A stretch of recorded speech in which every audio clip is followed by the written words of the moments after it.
अस्सलामुअलैकुम।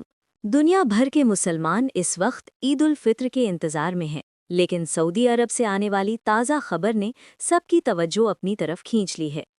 सऊदी अरब में शव्वाल का चांद नज़र नहीं आया, जिसके बाद ईद उल फित्र का ऐलान बरोज़ जुमा 20 मार्च कर दिया गया है। दूसरी तरफ टर्की में भी ईद 20 मार्च को मनाई जाएगी, जबकि सिंगापुर में मुसलमान 21 मार्च को ईद मनाएंगे। अब बात करते हैं पाकिस्तान की।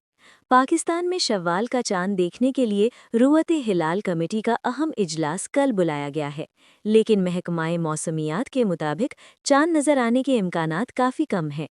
सुपारको और फलकियाती माहिरीन के अंदाजे के मुताबिक पाकिस्तान में ईद उल फित्र 21 मार्च 2026 बरोज़ हफ्ता मनाए जाने का इम्कान है।